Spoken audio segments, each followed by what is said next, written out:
So hey guys, welcome to this tutorial. In this tutorial I'll be guiding you through the steps on how you can send an email via the Gmail application. So in order to start, the first thing that you will need is the Gmail application and your Google account signed in. And once you are all set with that, you can simply open the Gmail application by tapping onto it and you will be landed into your inbox.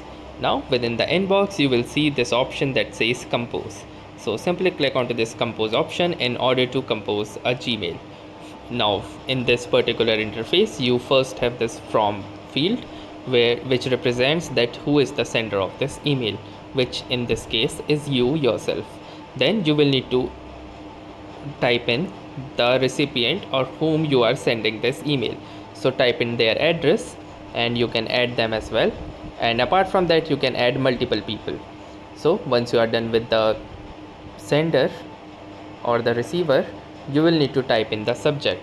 So you can type in a subject line, and then after typing in the subject line you can type in your actual email like this. And then once you have successfully typed in your email, you can send it by clicking onto this icon right here which stands for send. So simply click onto the send option, and once you see the sent option or the sent message, you can get confirmed that your email was indeed sent. Also, in order to find out all the sent emails, you can click onto these three horizontal lines, and from here you can go to sent, and if it is here you can see that here are all of these emails that you have sent. So that was all for this tutorial. Thanks for watching and have a nice day.